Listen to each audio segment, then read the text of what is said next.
¿por qué a un hombre que por una simple llamada de teléfono a un cuartel diciendo, oye, esta persona me ha maltratado, me ha insultado, no hace falta decir más, me ha insultado, van a por él y duermen en el calabozo? ¿Qué prima más, el derecho a la presunción de inocencia de un hombre o el derecho a la vida de una mujer?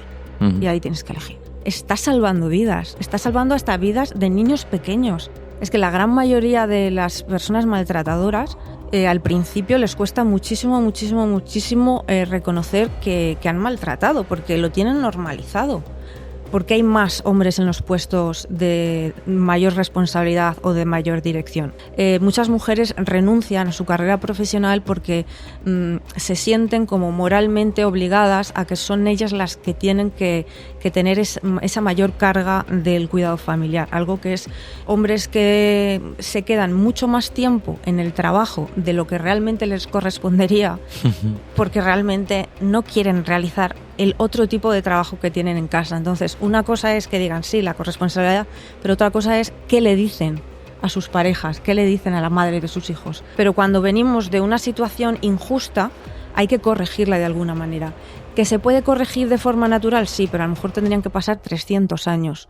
Los delitos que más se repiten, mayoritariamente los relacionados con el hurto y con el robo. En segundo lugar, los delitos contra la salud pública. Y en tercer lugar, los delitos relacionados con la violencia de género. Yo creo que ahora eres más feminista que antes, ¿a que sí? Bienvenidos, siéntense. Hoy vamos a aprender un tema que muchos desconocen, que por desgracia solo conocen la gente que lo sufre o la gente que quiere acceder a él mediante una oposición y llegar estamos hablando de las instituciones penitenciarias. Y hoy tenemos a Cecilia Pollos. Bienvenida, Cecilia. Gracias, Manuel. Jurista del Cuerpo Superior de Técnicos de Instituciones Penitenciarias y criminóloga. Me gustaría saber por qué jurista después de haber estudiado Derecho. Bueno, pues porque las materias que más me gustaban estaban relacionadas con penal, con penitenciario y con criminología. Y la oposición que más cuadraba dentro de lo que a mí me gustaba era esa, la de la especialidad jurídica dentro del Cuerpo Superior de Técnicos de Instituciones Penitenciarias. Y aparte quería que fuera una posición A1 para aprovechar, ya que tenía la licenciatura en Derecho. Oye, ¿vocación o obligación? Vocación. ¿Vocación total? En aquel momento tenía otras cosas más. Tenía plan B, ¿no? Y tenía otras oposiciones en la cabeza. Lo que pasa que las descarté por otras razones y al final pues opté por esa. Lo que sí que es cierto que luego con el tiempo, una vez que voy trabajando en diferentes puestos dentro de la administración penitenciaria, como de jurista, de subdirectora, en los servicios centrales, pues voy ampliando la visión y también llegó un momento que me apeteció cambiar de administración, pero siempre vinculado a determinados aspectos de las instituciones penitenciarias. Oye, el contexto del derecho en instituciones penitenciarias es diferente, digamos, así lo ejerces de una manera para que la gente lo entienda como abogado defensor en la calle. ¿Por qué te llamó tanto ese contexto que es un poco menos libre, digamos, de instituciones penitenciarias? Bueno, siempre me ha interesado mucho todo el tema de la criminología, la mente criminal y tratar de ayudar de alguna manera para entenderlo y prevenir esas conductas, ¿no? Y realmente el jurista dentro de esta administración penitenciaria hace unas funciones diferentes a lo que hace el abogado, la defensa en la calle. Pero después lo iremos matizando. Sí, porque te quería preguntar cuáles eran las competencias reales dentro de de una institución penitenciaria de un jurista. Pues las funciones son básicamente estudiar y conocer toda la información penal, procesal y penitenciaria de todas las personas internas en los centros penitenciarios, que pueden ser penadas, ¿no? Personas que están ya condenadas o personas que están en prisión preventiva. Otra de las funciones es trabajar siempre en equipo. Se trabaja en lo que se llama un equipo técnico, también con trabajadores sociales, educadores, psicólogos, psicólogas. y después pues se toman una serie de decisiones en un órgano colegiado que se llama Junta de Tratamiento, y entre todos tomamos decisiones acerca de si se le da un permiso de salida o no al interno en cuestión, la libertad condicional, el régimen de vida, o sea, la clasificación de grado y otra serie de aspectos que cada uno estudia desde su competencia, desde su materia, y cada uno aporta los datos, y realmente lo que llegamos es a un diagnóstico de criminalidad, ¿no? Y bueno, entre otras de las funciones también es asesorar a las personas internas, asesorar a la dirección del centro también en temas jurídicos, a los servicios centrales en su caso, y bueno, pues participa en órganos colegiados como es, como hemos dicho, la Junta de Tratamiento, la Comisión Disciplinaria a la hora de evaluar las infracciones que cometen dentro de los centros penitenciarios, las sanciones, las recompensas también en su caso, participar en la ejecución de los programas de tratamiento en la medida de lo posible, y al fin y al cabo, velar porque se realicen, o sea, todos los actos administrativos que se realicen en las tomas de decisiones sean conforme a la legalidad. Veo que el campo es bastante amplio dentro de lo que es un jurista. Antes de entrar en materia, también he visto que en tus entrevistas que tienes por otros medios, he visto que también te dedicas a dar un poco consejos sobre cómo opositar para entrar en instituciones penitenciarias. Y antes de empezar en materia, como es un tema que no vamos a tratar mucho en la entrevista, pues sí me gustaría que le dieras un mensaje a esos opositores, si nos están escuchando, que sé que seguro son muchos.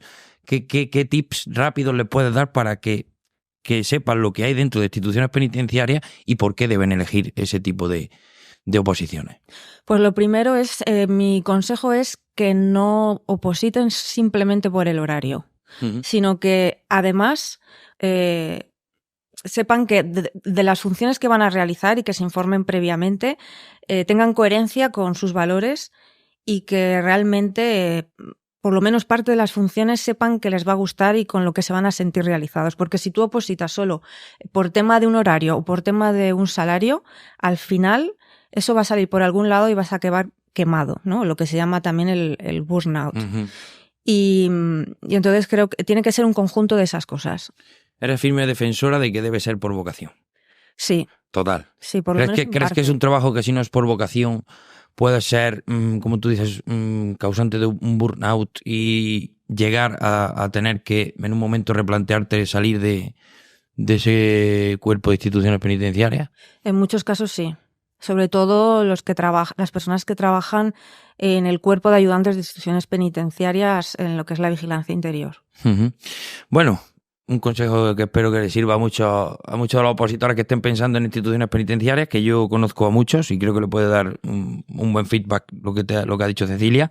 Y bueno, Cecilia, vamos a empezar un poco a entrar en materia y vamos a conocer un poco lo que es el sistema penitenciario un poco más desde dentro, ¿no? Y sí me gustaría empezar preguntándote si ves adecuadas las condiciones en la rehabilitación, las condiciones de las prisiones en la rehabilitación de los reclusos. Pues mira, el sistema penitenciario español es de los mejores que hay en Europa, porque la tasa de reincidencia delictiva es baja, es decir, está en torno al 20%, lo que quiere decir que en torno al 80% de las personas que entran en prisión se reinsertan una vez que salen en la sociedad, ¿no? Que quiere decir que en un determinado periodo de varios años no vuelven a reincidir. Ahora bien, sí que se hizo un estudio hace relativamente poco sobre la reincidencia penitenciaria, es decir, las personas que vuelven a entrar en prisión de los años hasta los años 2019, y que las conclusiones más importantes fueron que entre ese porcentaje que hemos dicho de 20% que reinciden, los delitos que más se repiten en esa reincidencia son, en primer lugar, mayoritariamente los relacionados con el hurto y con el robo. En segundo lugar, los delitos contra la salud pública. Y en tercer lugar, los delitos relacionados con la violencia de género. Luego, dentro de ese porcentaje de reincidencia mínimo que hay, las personas condenadas por violencia de género son las personas que más vuelven a reincidir en el mismo delito. O sea, de todos los delitos que existen del Código Penal, son los que mayor tasa tienen de reincidencia en el mismo delito. De ahí la importancia de trabajar con los condenados por violencia de género por delitos graves, es decir, los que son condenados a pena de prisión. O sea que digamos que hablando del tema de violencia de género, que entraremos a hablar ahora un poquito más tarde, hablamos de que estás totalmente a favor de que son adecuadas esas condiciones en las prisiones para esa reinserción. Pues claro, este estudio lo que está dando a entender es que hay que incidir más en el tratamiento que se le da a estos condenados. ¿Por qué? Porque cuando se cometen delitos graves relacionados con violencia de género, la pena que existe en el Código Penal es la pena de prisión, ¿no? Aparte de, otras accesorias que pueda haber, como prohibiciones de aproximación o de comunicación.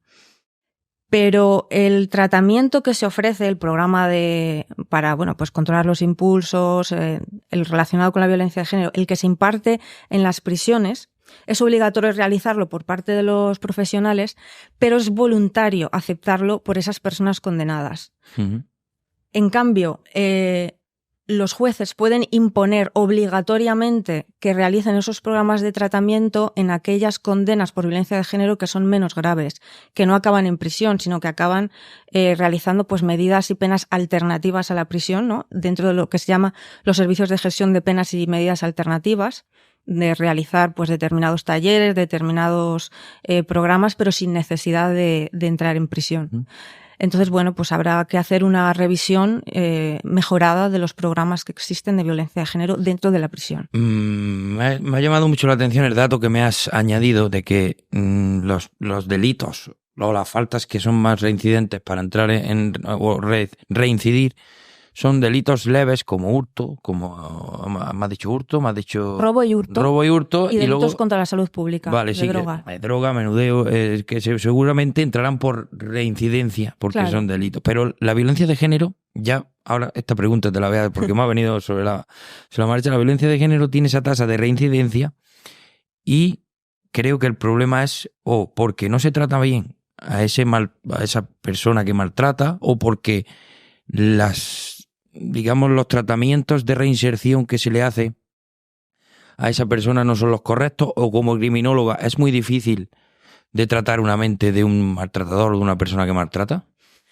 Pues yo creo que conjugan varios factores. Es decir, primero es un fenómeno delictivo que hay que abordarlo desde muchos aspectos. Es decir, no solo desde el tratamiento que se ofrece dentro de la prisión, porque sí que está demostrado que las personas que realizan un tratamiento penitenciario, incluidos los de violencia de género, se reinsertan mucho más y no vuelven a reincidir que los que no realizan ese programa de tratamiento. Por lo tanto, en primer lugar, los programas sí son adecuados. ¿Que se pueden mejorar? También.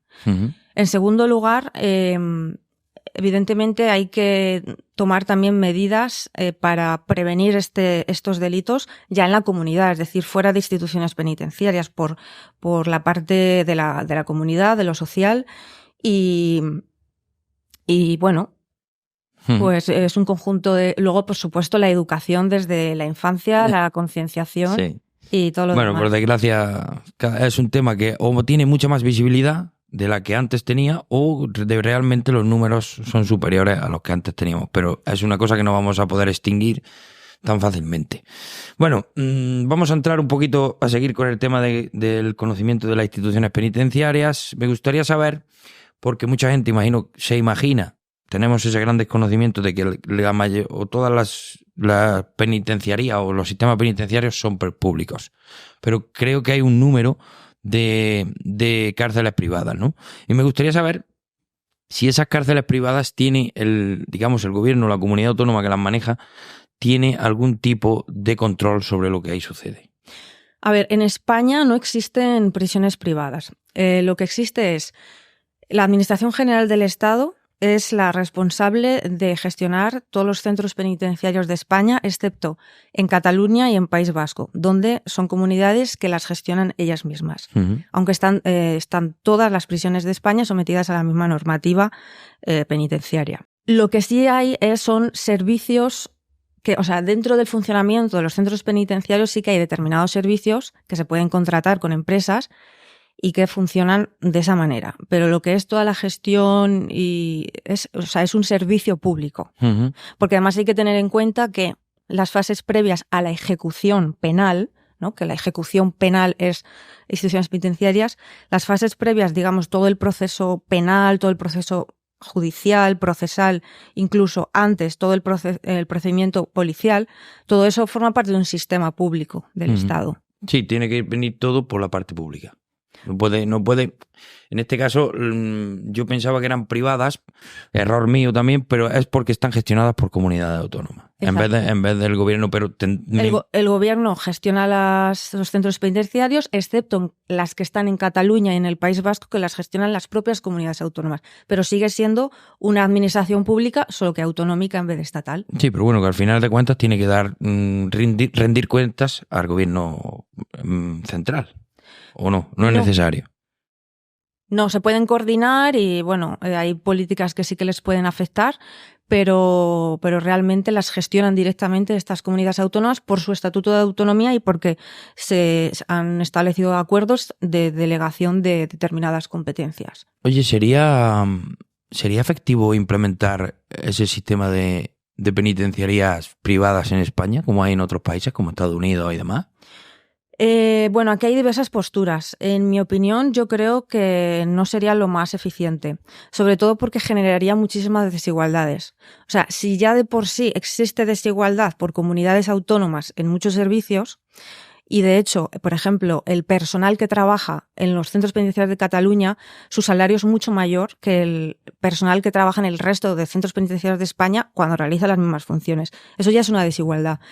Generaría desigualdades también respecto al trato que se diera a los internos. Puede haber problemas en cuanto al respeto de derechos humanos. Al final, si las empresas compiten por tener que gestionar centros penitenciarios, pues al final puede haber un riesgo muy grande, por ejemplo, de que compitan pues por beneficios económicos, que pueda haber más corrupción. O sea, tiene una serie de riesgos. Sí, estaría expuesto a menos control, porque al ser privada es como una licitación pública. Te metes ahí y ahora ya las empresas que se meten ahí lo que buscarán, como en todos lados, es el beneficio económico. Claro, entonces puede derivar a que no tenga un correcto funcionamiento de ese sistema. Exacto. Bueno, hemos estado hablando antes un poco de la implementación de los programas educativos y laborales en las cárceles. Ya me has dado un poquito tu opinión. No sé si querías añadir algo sobre ese tema. Bueno, pues que en lo que respecta a las condiciones de las prisiones, aparte de estos programas de tratamiento, uh-huh, que se dan a todas las personas que entran en función de sus necesidades y sus carencias, ¿no? Porque lo que importa es ver cuáles son las causas por las que esa persona ha cometido el delito y trabajar sobre ello. Influye mucho también el perfil del delincuente, si es primario, si es reincidente, a qué módulo va a ir. Eso va a influir también mucho en la reinserción. Si hay suficiente personal o no, si está cerca o no, por ejemplo, de su zona de residencia, porque está demostrado que si se mantienen vínculos familiares, eso es positivo para la persona, incluso va a evitar conflictos al final con el personal y con otros internos, ¿no? Al final lo que es la seguridad de los centros penitenciarios también tiene mucho que ver con que estén tranquilos y no tampoco tengan incidentes con el personal. Y el clima también influye. Bueno, también importante. No es lo mismo en una zona que esté siempre soleado, que esté siempre nublado, frío, es verdad. Porque, por ejemplo, hay una crítica a veces que hay por las piscinas que hay en algunos centros penitenciarios y eso tiene una razón de ser. O sea, no es para que los internos vivan mejor y tal, sino porque se ha demostrado, por ejemplo, que en aquellas zonas donde hay muchísimo calor, uh-huh, cuando no hay recursos suficientes para mitigar ese calor, lo que hace es aumentar la agresividad. De hecho, por ejemplo, hay determinados delitos, como los de violencia de género, que se disparan en los meses de más calor. ¿Por qué? Bueno, pues una respuesta fisiológica. Cuando tú tienes mucho calor, incluso cuando tú tienes hambre y eso no lo palias de alguna manera, pues una de las tendencias del ser humano es que puedes ser más agresivo, ¿no? Sí, ese agobio, ese estrés que provoca el calor, ese malestar que nos provoca. Claro, igual que el deporte es muy bueno, las actividades deportivas para el control de impulsos también, para relajarse, para centrarse. O sea, tiene... El tema de las piscinas ha sido motivo de mucha polémica en redes sociales, sobre todo, que sí, que estaban hablando de que vivían muy bien en las penitenciarías, que eran...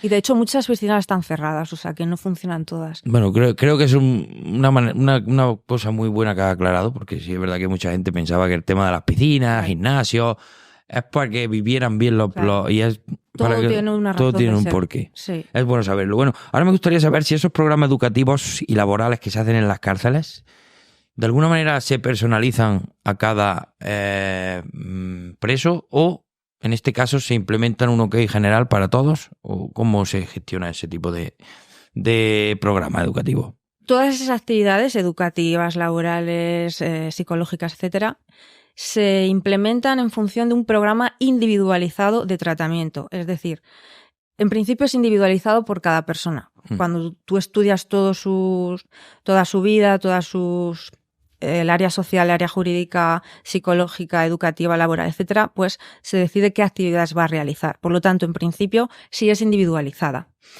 Luego, lo que son las actividades en sí, es decir, qué persona va a esta actividad, a otra, tal, son actividades que se organizan de manera grupal y luego en función también del perfil de cada interno. O sea, que se personaliza un poquito sí. a cada persona ese luego tratamiento. Los horarios también, si pueden juntarse con determinadas personas o no, porque ahí también hay que mediar temas de seguridad. Es que pues hay incompatibilidades con otros internos. Hablando con varios presos, he tenido la oportunidad de hablar con varios expresidiarios, sobre todo expresos.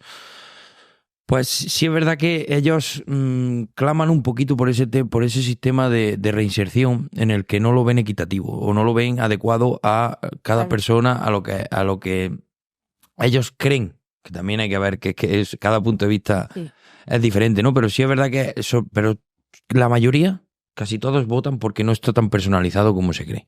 Claro, efectivamente, eso muchas veces pasa incluso en el ámbito psicológico porque no hay suficiente personal. Como no hay suficiente presupuesto en instituciones penitenciarias, porque lo ideal sería que hubiese mucho más presupuesto, poder disponer de muchísimo más personal en todas las áreas, sociolaborales, educativas, psicológicas. De hecho, hay mucha dificultad también ahora para que haya suficientes médicos y psiquiatras. Uh-huh. Entonces, eso pasa en todos los ámbitos. Lo ideal sería pues que cada persona tuviera pues sus necesidades específicas satisfechas en todo momento. Eso sería lo ideal, ¿no? Porque, imagínate, pero muchas veces por la falta de personal. Ahora ya la pregunta sabrás cuál viene, ¿no? ¿Crees que el gobierno está haciendo realmente la inversión necesaria para estas instituciones penitenciarias? ¿O no le está dando la importancia que realmente tiene la reinserción en la sociedad actualmente? Yo creo que no se conoce lo suficiente lo que se hacen en las prisiones, ¿no? Y creo que lo que sí que he notado yo y creo que ha habido un avance es en que se está abriendo, se está visualizando cada vez más y sobre todo a raíz de las redes sociales, se está visualizando lo que realmente se hace en las administraciones penitenciarias y lo que realmente es lo más importante, ¿no? Que es velar por la seguridad social y conseguir la reinserción y reeducación de las personas que cometen delitos. Entonces sí, se debería destinar más presupuesto. Por desgracia, pero en otras áreas también. Claro. Eso te iba a decir, porque en salud estamos igual, efectivamente. En educación quizás estemos también, cuando son puntos, creo que son puntos mucho más importantes que de inversión que en otros departamentos donde se meten más dinero del que se necesita. Y ahora vamos a entrar un poquito a hablar de la eficacia de las leyes, sobre todo de las leyes de la reducción del crimen. ¿Crees que son eficaces las leyes penales para que realmente esos crímenes se reduzcan o ese número o ese porcentaje de crímenes se vengan más abajo? Bueno, en cuanto a leyes penales tenemos el Código Penal, que es aprobado por una ley orgánica, y luego tenemos la Ley de Responsabilidad Penal del Menor. Evidentemente, si no existieran, sería mucho peor. Por lo tanto, sí tiene su efectividad. Ahora, ¿que se puede mejorar? Sí. Y muchas veces hay que ir siempre mejorándolas y adaptándolas al contexto social en función de la época que vayamos viviendo, y porque también muchas veces con la evolución de la propia sociedad pues van apareciendo diferentes delitos, ¿no? Uh-huh. Y entonces al final la legislación va por detrás. Uh-huh. Vamos, hay otra política que me llama mucho la atención, que es la política de tolerancia cero. Y me gustaría que nos explicara un poquito en qué se basa la política de tolerancia cero y si realmente tú la ves justa o no la ves justa. Bueno, la política de tolerancia cero considera que lo más importante es que a una persona que comete un delito se le aplique una pena sin medir otras circunstancias modificativas de la responsabilidad criminal, como son atenuantes, eximentes o agravantes. Yo no estoy de acuerdo con ese aspecto. O sea, sí estoy de acuerdo con tolerancia cero cualquier delito, uh-huh. Pero no respecto a una única pena para todos. ¿Por qué? Porque cada caso es individual, entonces sí que considero necesario que a veces se tenga que aplicar agravantes, otras veces atenuantes en función de las circunstancias. En ese sentido no estoy de acuerdo. Yo considero que, en este caso sí voy a ser un poco crítico, y considero que la tolerancia cero sí debería de ser total, porque el delito debe ser igual para todos, en este caso. Y la personalización, como hemos hablado antes, se debe personalizar un poco también esa pena, pero no estoy totalmente de acuerdo, ¿vale? Entonces, tolerancia cero, sí, total. Atenuantes y eximentes, dependiendo. Claro, depende de cada caso al final, porque incluso muchas veces a lo mejor la defensa de esa persona, el abogado o la abogada, quiere que se le aplique una atenuante, pero luego el juez o la jueza no considera que se ha probado esas circunstancias como para que se atenúe la pena y no se atenúa. O sea, va a depender mucho de cada caso. Ahí tenía yo una pregunta preparada, que veníamos por lo mismo, es que si las penas actuales eran proporcionales a los delitos cometidos, que creo que es lo que hemos estado hablando un poquito. Yo también ahí discrepo un poquito, porque creo que hay delitos que necesitarían mucha más pena y otros que se están desmereciendo. Por ejemplo, la nueva ley que sacó la ministra Irene Montero con el tema del sí es sí, eso está reduciendo muchas penas. Tú la ves justo, ese delito de violencia de género contra la libertad sexual, ¿ves correcto esas reducciones a través de una ley que la han hecho gente que no tiene, vamos a decirlo así de claro, no tiene idea? En primer lugar, lo que es la proporcionalidad es algo subjetivo, ¿vale? Porque a lo mejor para una persona es proporcional, para otra persona no.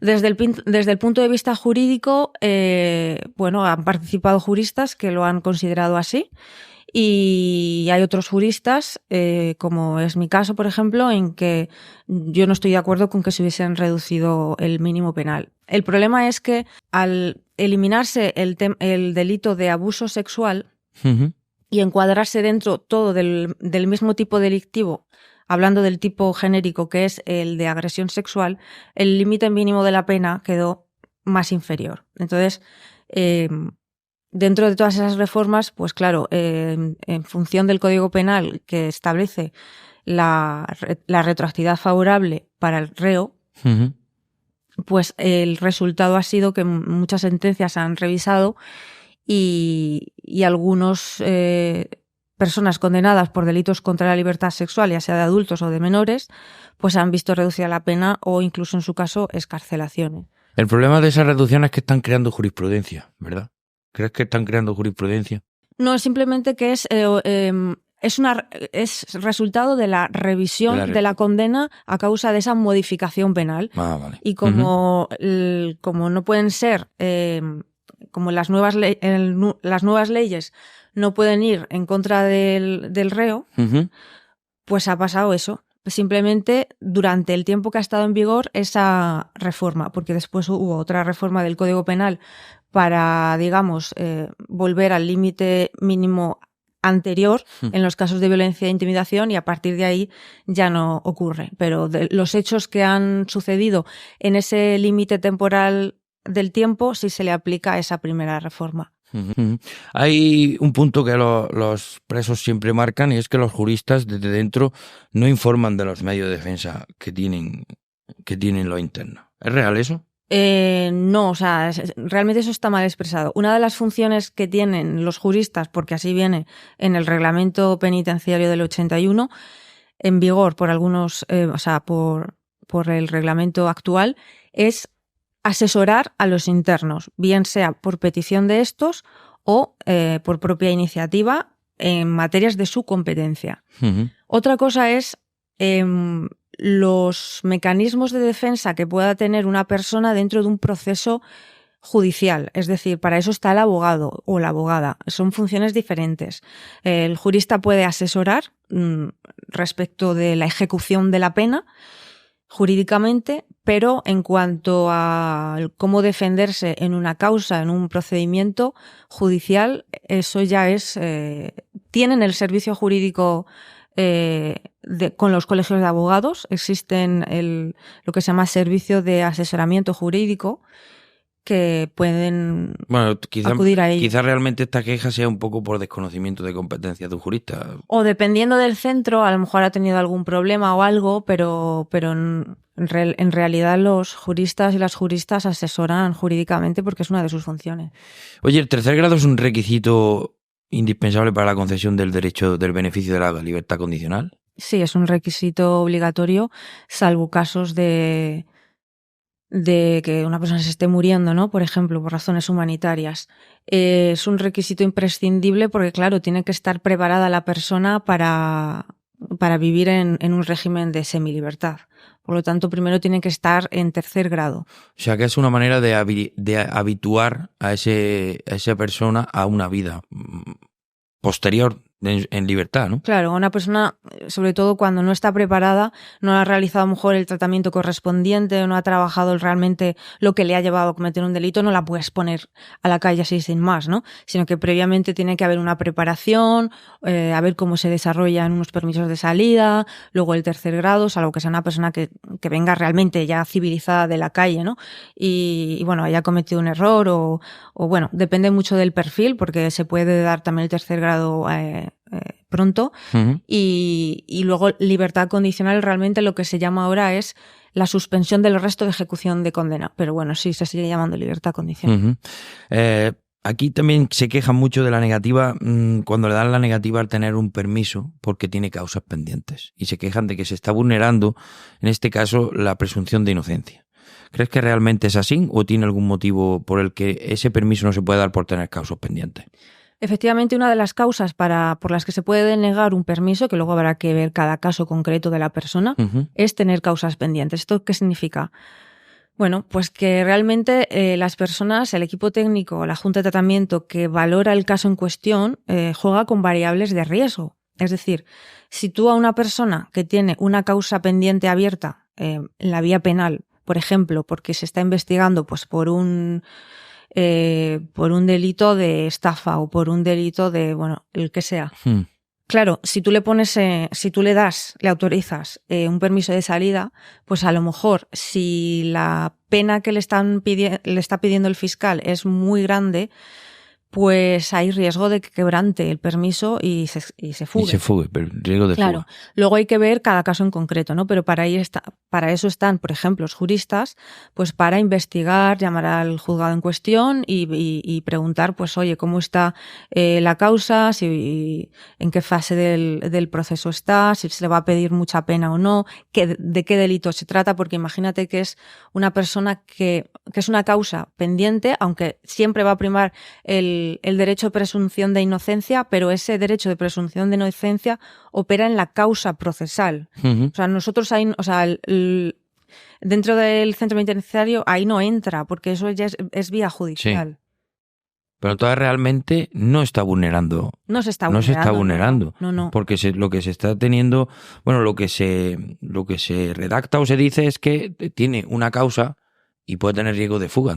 Claro, entonces hay que valorarlo ahí, porque imagínate que es por una causa, pues por un delito que supuestamente ha cometido en un permiso anterior. Uh-huh. Entonces, claro, o imagínate que es por un presunto delito de violencia sexual. Entonces, eso hay que Hay que tenerlo muy en cuenta, porque pueden ocurrir cosas muy fuertes. Es que, visto desde los ojos del preso, toda la ley viene en contra, que es lo que me estoy dando cuenta. Pero bueno, depende. Claro. Hay que ver todos los puntos de vista. Actualmente militas también en el Ministerio de Igualdad, ¿verdad? ¿Me dijiste? Sí, trabajo allí. Vale, pues vamos a entrar a hablar del tema de igualdad de género. En este caso me gustaría saber si en el sistema judicial se manifiesta esa brecha salarial o esa brecha de género de alguna manera. Pues mira, sí que existe esa brecha porque cada vez entran más mujeres por ejemplo, en la carrera judicial, ¿no? Juezas y fiscales. La mayoría a día de hoy son mujeres, pero en cambio los presidentes de los tribunales y de las audiencias, la gran mayoría son hombres. Uh-huh. Por lo tanto, ahí existe una brecha de género. En la fase de ejecución penitenciaria, es decir, en la institución penitenciaria, pues pasa un poco lo mismo. Cada vez entran más mujeres en los diferentes cuerpos penitenciarios, a pesar de que sea un mundo eminentemente masculino, sobre todo porque la mayor parte de la población reclusa son hombres. Uh-huh. Pero, por ejemplo, en el Cuerpo Superior de Técnicos al que yo pertenezco, la gran mayoría son mujeres. Pero, en cambio, la mayoría de las personas que dirigen los centros penitenciarios son hombres. ¿Crees que se debería de implementar la cuota, la llamada cuota, como por ejemplo en ciertas oposiciones a cuerpos de seguridad, que tiene que haber un determinado número de opositores o aprobados de mujer y otro porcentaje de hombres? ¿Crees que se debería implementar también en la oposición al sistema judicial? A día de hoy no hace falta ni en una ni en otra porque realmente, no hay, ¿no? La gente aprueba quien aprueba. ¿Que están aprobando más mujeres? Bueno, pues eso es una cuestión de a lo mejor de que son más disciplinadas o por las razones que sean, se está viendo que están aprobando más mujeres. Pero otra cosa es que en las mismas condiciones de igualdad, ¿por qué al final acaban los hombres con las mismas condiciones de partida una vez ya dentro de cada oposición? ¿Por qué hay más hombres en los puestos de mayor responsabilidad o de mayor dirección? Bueno, de dirección. Pues una de las razones es la conciliación. Es decir, muchas mujeres también la socialización y educación que han tenido desde pequeñas o la que han visto como referentes en su familia, pues consciente o inconscientemente eso nos afecta.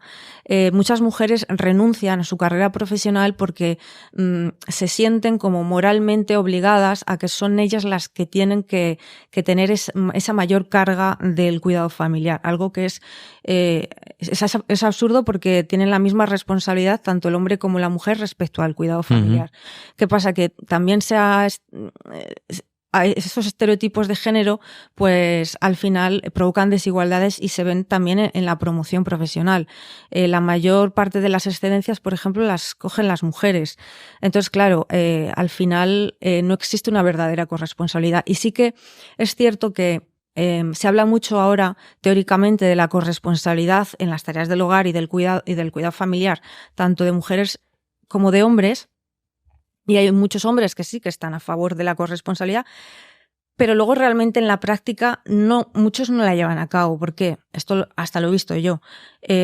Hombres que se quedan mucho más tiempo en el trabajo de lo que realmente les correspondería porque realmente no quieren realizar el otro tipo de trabajo que tienen en casa. Entonces, una cosa es que digan sí, la corresponsabilidad, pero otra cosa es qué le dicen a sus parejas, qué le dicen a la madre de sus hijos.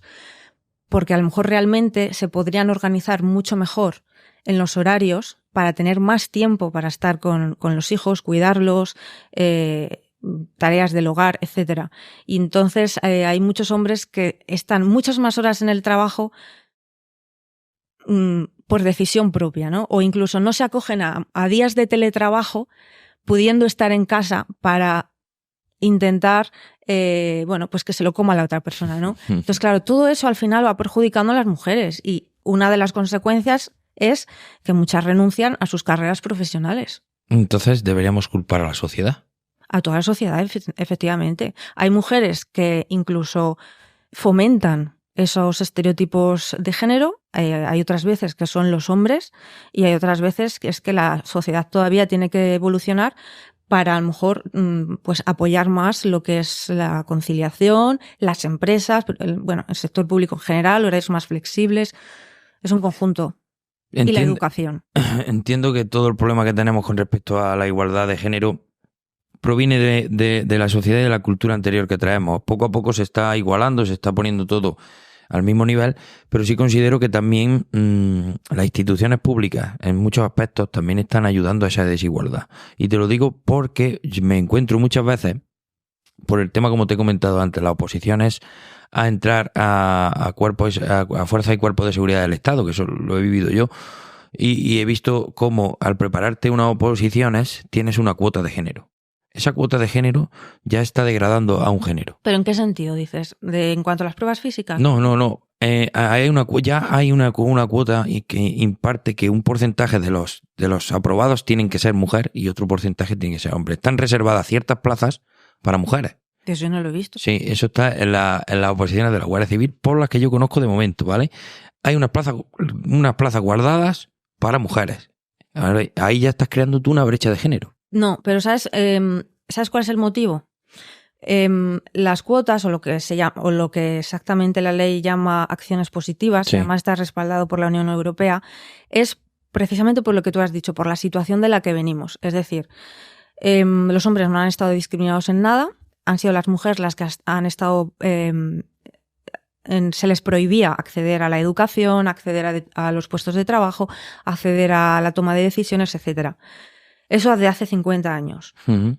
Entonces, en ese tipo de puestos de trabajo, claro, si tú no haces determinadas acciones positivas como es esa reserva, entonces no rompes con esa desigualdad, de esa discriminación que venía de antes, injusta.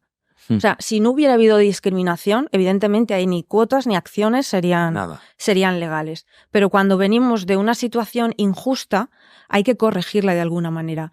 ¿Que se puede corregir de forma natural? Sí, pero a lo mejor tendrían que pasar 300 años. Y entonces eso a la gran mayoría de las personas no les parece justo. Pero entonces lo que nos están entendiendo, lo que tú me estás diciendo, es que desde el punto político nos están vendiendo una cosa que no quieren que entendamos. Porque conforme tú me lo has explicado, yo lo entiendo perfectamente. Pero lo que me dice a mí el político no es lo mismo. Que me dice el político es, el político o el que está en la oposición del político es que se está creando esa brecha, que los hombres tienen menos, ahora lo están degradando porque ahora la mujer, entonces lo que intentan hacerte o hacerte ver desde el punto político para crear esa separación es que se está creando una diferencia porque la mujer ahora le están dando muchos más derechos que el hombre ahora está perdiendo, digamos, ¿no? Entonces, si ahora llegas a una oposición, lo que crea es el malestar entre los opositores. ¿Por qué? Porque un hombre que llegue, se ha preparado, le hace falta mucha más nota a la hora de entrar, porque al diferenciar entre hombres y mujeres, esas plazas de mujeres están guardadas y habrá una nota de corte diferencia a la nota de corte de los hombres. Entonces ahí, y aparte luego también la diferenciación entre las pruebas físicas, en todo eso crea esa brecha. No, pero, o sea, ellos entran con los mismos requisitos, hombres y mujeres. Sí. Que haya algunas oposiciones que guarden un número determinado para mujeres y otro número determinado de hombres, es que eso depende de las funciones. Eso sí es legal. Es decir, los hombres van a tener los mismos derechos para entrar que las mujeres. Eso puede ocurrir, por ejemplo, en instituciones penitenciarias a futuro. ¿Por qué? Y no es ilegal. Porque hay que tener en cuenta que en las fuerzas y cuerpos de seguridad, igual que en las instituciones penitenciarias, hay una especificidad, un matiz. Sí. Y es que, por ley, los cacheos con desnudo integral y aquellas actividades que puedan afectar a al derecho a la intimidad de la otra persona con la que se está trabajando o actuando, tiene que realizarse por una persona, o sea, un policía, un guardia civil o un funcionario del mismo sexo. ¿Eso qué quiere decir? Que tú tienes que reservar un determinado porcentaje de personas del mismo sexo para realizar esas actividades.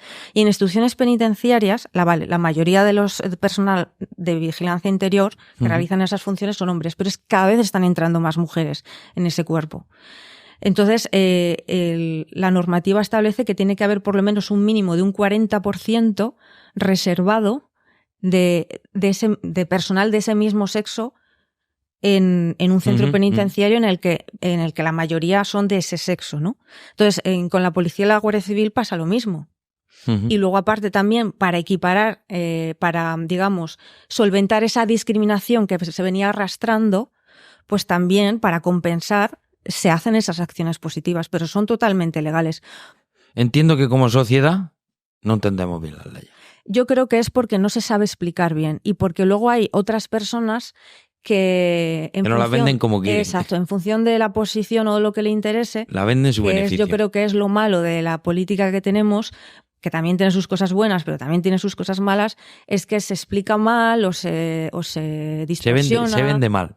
Claro. O se vende a gusto de cada vendedor. Efectivamente. Son comerciales e intentan venderte su producto desde su punto de vista. Pero realmente no están perdiendo derechos los hombres, ni mucho menos, sino que son las mujeres que han recuperado derechos que antes no tenían y lo que a algunos hombres les molesta es que están perdiendo poder.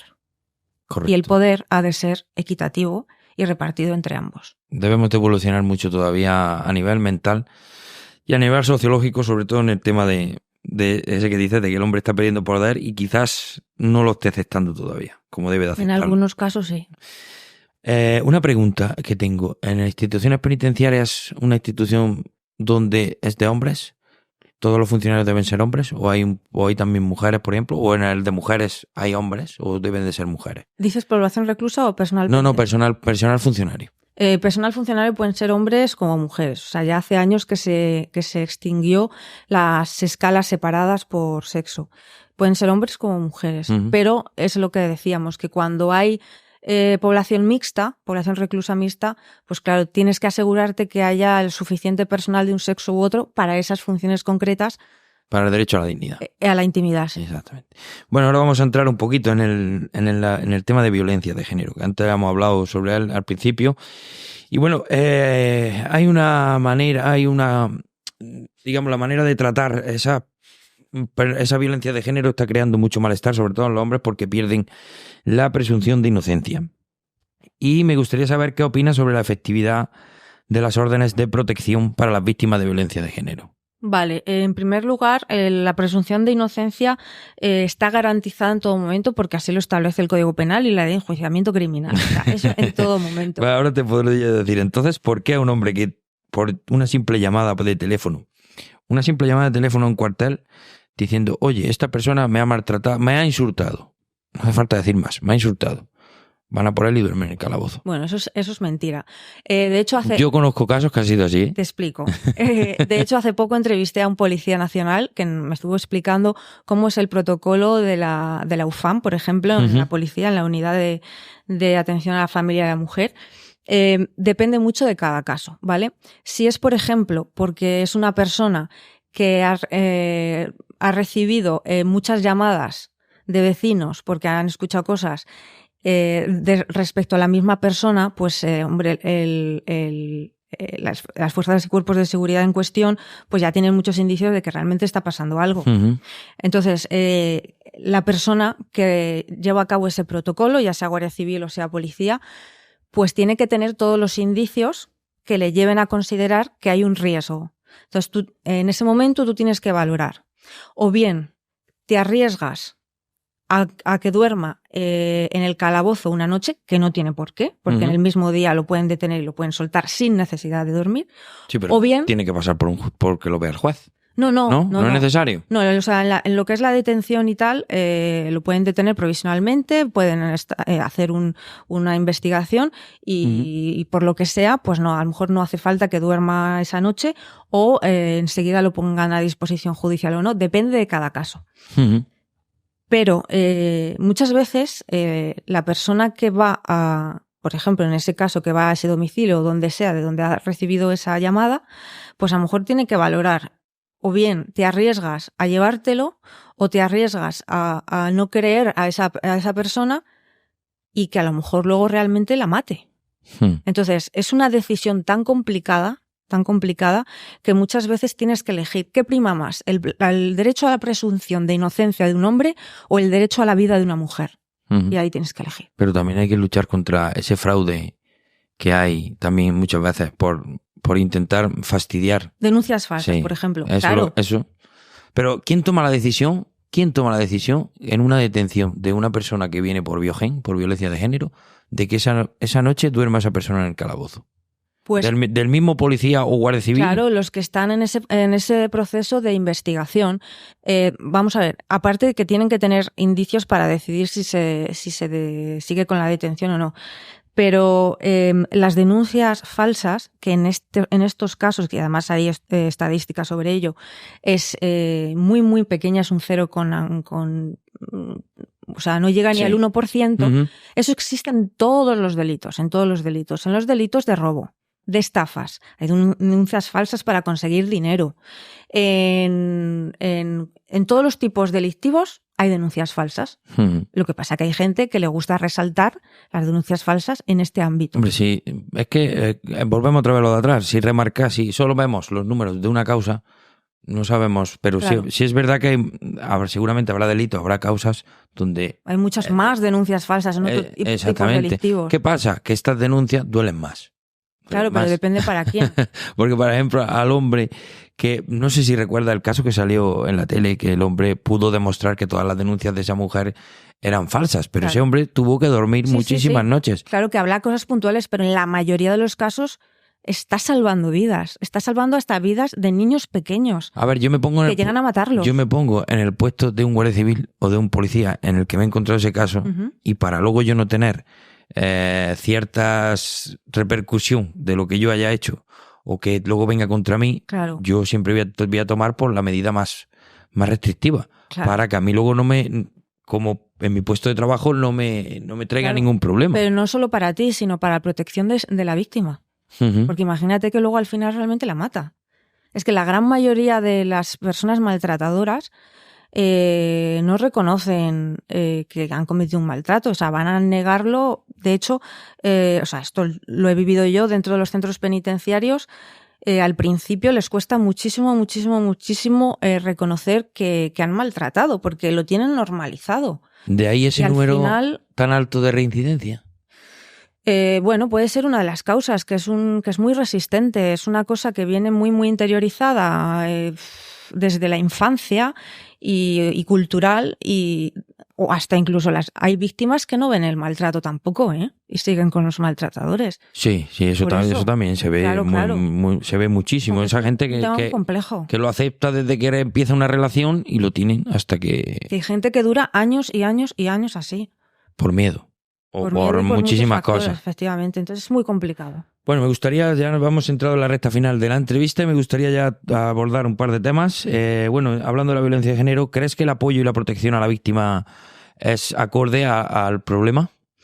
Lo que me habías preguntado antes de la efectividad de las órdenes de protección, obviamente son efectivas porque sin ellas seguramente tendríamos muchos más delitos y más asesinatos de mujeres. Yo creo que se puede mejorar la efectividad de las órdenes de protección y de la seguridad a las víctimas, destinando mayor personal de las fuerzas y cuerpos de seguridad a esa vigilancia y ese control. Y quizás, en determinados territorios, pues una mayor coordinación, ¿no? Pero también es muy importante, y algo que no se está poniendo mucho foco, es en el seguimiento de ese agresor. Es decir, si está en prisión provisional va a tener la posibilidad de tener un psicólogo, una intervención dentro de prisión. Pero a aquellos presuntos agresores a los que se le aplica de manera provisional hasta que se decida el juicio, por ejemplo, una medida de alejamiento, una prohibición de aproximación o comunicación con la víctima, y no ingresa en prisión, no se hace nada, simplemente se hace un control, un seguimiento por las fuerzas de cuerpos de seguridad, pero no se le ofrece una asistencia social, una asistencia psicológica para evitar una escalada de la violencia y que mate a la mujer. Se le podría ofrecer esa ayuda para que vaya a más o evitar que sean determinadas mujeres que no tengan recursos acudir, por ejemplo, a centros residenciales. Bueno, pues a lo mejor también habría que ofrecer recursos habitacionales a esos agresores para evitar que no haya ese contacto. Claro, o para evitar que sea la mujer la que se tenga que ir con los hijos, o para evitar que él se cabree mucho más y al final acabe matando a la mujer. Entonces hay que actuar con ambas partes. Pero no se actúa. Se no se actúa a día de hoy con ambas partes por igual, no. No, pero realmente la mujer, en este caso violencia de género, ¿no? Hablamos de la mujer. ¿Qué tipo de protección tiene? ¿Al orden de alejamiento? Sí, tiene bastante, o sea, hay muchos recursos gracias a la ley de violencia de género que supone muchas ayudas de tipo psicológico, económico en su caso, social, jurídico, de casas de acogida, más luego todo lo que implica la orden de protección, un seguimiento, en contacto también con un policía que se le asigna. ¿Que se puede mejorar? Sí, claro. Bueno, entiendo que debemos de implementar muchas más cosas también para la otra parte, que es lo que tú más has dicho, que tenemos que tratar tanto a hombres como mujeres en ese sistema de protección y apoyo para que todos nos reeduquemos en ese aspecto, en el tema de la violencia de género. Y evitar que vaya peor. Bueno, Cecilia, pues ya para ir acabando, que nos queda poco tiempo, una última pregunta que me gustaría que nos respondieras. Tengo muchas, pero no nos ha dado tiempo a todo. Me gustaría, no descarto volver a hacer otro podcast contigo y acabar de aclarar un poquito todas mis dudas. Y resolver el mundo. No sé si podremos, pero algún aporte podemos dar a la sociedad. Como última pregunta, me gustaría saber cómo evalúas la implantación o la implementación de programas de justicia restaurativa, que es la compensación de daños a víctimas en caso de delitos graves. Bueno, se está implementando ya hoy en día la justicia restaurativa, por ejemplo, en prisiones. Y la mediación penal existe, ¿no? en determinados procedimientos judiciales. En los delitos graves, pues va a depender mucho de lo que quiera la víctima y lo que quiera la persona que ha cometido el delito, porque se requiere el consentimiento de ambas personas. Lo que, por ejemplo, sí que prohíbe la ley es la justicia restaurativa aplicarla en delitos de violencia de género y contra la libertad sexual. En esos delitos, a día de hoy, eso está prohibido. Porque, bueno, son más complicados y, por ejemplo, en el tema de la violencia de género, porque, bueno, es arriesgado, sobre todo porque una de las características de este tipo delictivo es lo que es el ciclo de la luna de miel. Que en ese ciclo hay una parte de violencia y luego otra parte de perdón, que se intentan reconciliar, pero luego vuelve a ser lo mismo.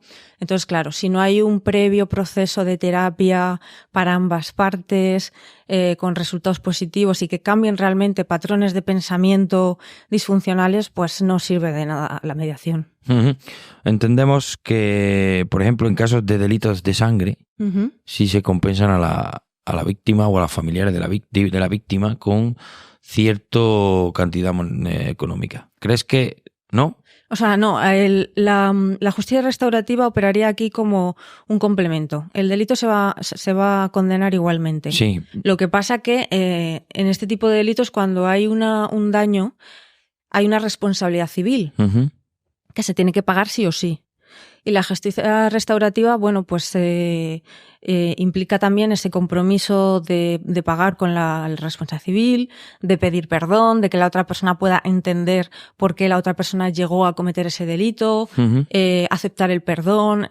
Implica también un poco esa parte psicológica de pasar página para ambas partes, ¿no? Yo realmente creo que no beneficia en nada. ¿Por qué? Porque si tú tienes una pérdida de una persona, no, claro, eso es muy el difícil. dinero no te la va a reponer. Eso está claro. Pero bueno, como medida de... Pero esa responsabilidad civil es al parte de la justicia restaurativa. Sí, eso viene por el lo sé. Es por el tema de eso, de que ponen como una medida de apoyo. Sí, pero realmente eso no va. Creo que no ayuda en nada. Bueno, Cecilia, mil gracias por haber aceptado esta entrevista. Creo que ha sido una entrevista bastante formativa. Creo que ha dado mucho de sí. Yo creo que ahora eres más feminista que antes, ¿a que sí? Lo he entendido de otra manera. Me alegro. Lo he entendido de otra manera. Eso sí es verdad. La verdad que según te cuenten las cosas las puedes entender de una manera o de otra. Claro. Y en este caso sí es verdad que he entendido que como sociedad no entendemos las cosas o no la venden como les da la gana. Claro. Agradecido siempre por haber venido a esta entrevista. Espero que tengamos un podcast 2.0 sobre instituciones penitenciarias porque han quedado muchísimas preguntas en el tintero. Y nada, que sigas mandando este mensaje. Me encanta mucho tu blog y que sigas en redes sociales como vas, que creo que vas para arriba. Vas muy para arriba. Muchas gracias y sobre todo por darme voz. Pues nada, Cecilia, encantado. Hasta la próxima.